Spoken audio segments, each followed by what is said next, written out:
가슴 보형물에 대해서 질문드리겠습니다. 터질 수도 있나요? 네, 불행히도 터질 수 있습니다. 보통 사용하는 보형물들은 요즘 이렇게 동그랗게 생긴 보형물을 주로 쓰는데요.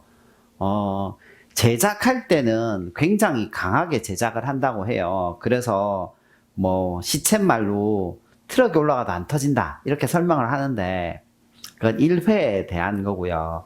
우리는 보형물을 아주 오랫동안 넣고 있잖아요. 그래서 터질 수도 있습니다. 그런데 환자분들이 이런 말을 이해하실 수 있을지는 모르겠어요.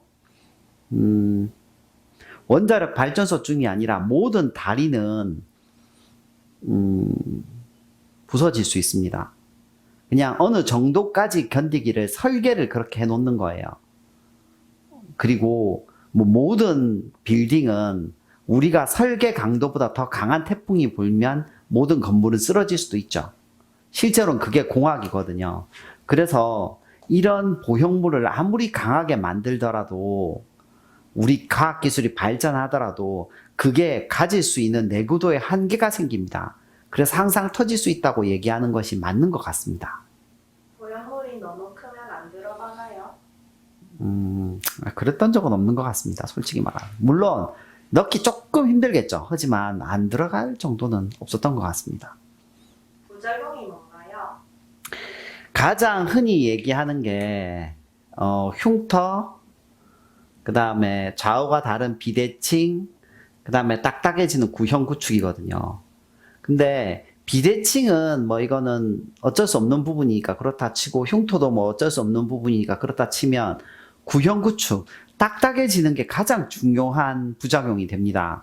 그래서 이걸 어떻게 하면 최대한 예방할 수 있냐면 뭐 수술을 깔끔하게 잘하는 것밖에는 사실 방법이 없고요.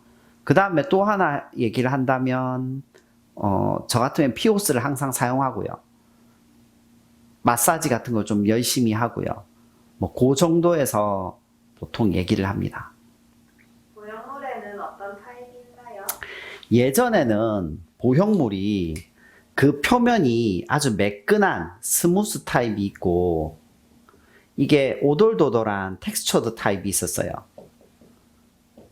그런데 이제 텍스처드 타입이 ALCL이라는 그 암이 생긴다고 이제 전부 다 들어갔죠. 이 사이에 마이크로 텍스처라는 것도 있었는데 역시 이것도 저는 못 믿는다고 개인적으로 생각을 해요. 그리고 스무스 타입으로서는 한국에서는 이때까지 아나토미칼 쉐입이라고 물방울 모양으로 생긴 게 거의 안 나오고 있어요. 그래서 현재에서는 보형물에 어떤 타입 있나요? 믿을 수 있는 건 뭔가요? 라는 질문에서는 항상 동그랗게 생긴 라운드형의 스무스, 매끈하게 생긴 보형물만 현재로서 믿을 수 있다고 생각합니다. 부드러운 촉감일수록 좋은 보형물인가요? 아니요. 그런 것 같지는 않습니다. 저는 환자들에게 이미 판매가 중지된 두 개의 회사를 하나 비교해 보겠습니다. 하나는 외국에서 유명한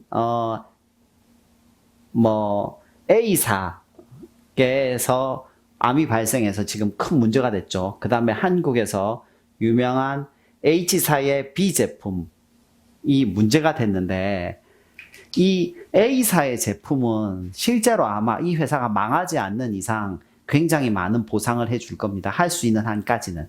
그리고 그 회사는 굉장히 여러 가지 사업군이 있기 때문에 저거 하나에서 환자분들에게 뭐 몇천만 원씩 물러준다고 해서 망할 회사가 아니에요. 문제는 한국의 회사입니다. 이 한국의 회사가 어떤 문제가 생겼을 때 과연 이 회사가 끝까지 책임져 주겠냐. 이 금액이 어마어마할 텐데.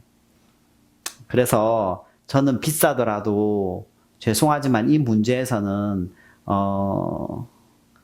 외산 보형물을 많이 추천드리는 바입니다. 저는 국산 보형물을 사용하지 않아요.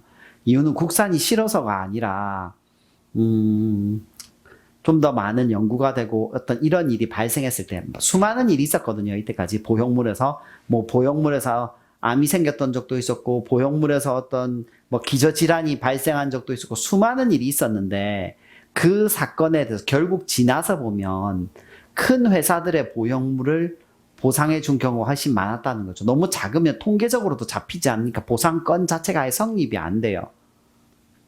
그래서 저는 당장에는 좀 더 많은 비용이 들더라도 제대로 된 회사의 제품을 추천드리고 있는 편입니다. 감사합니다. 감사합니다.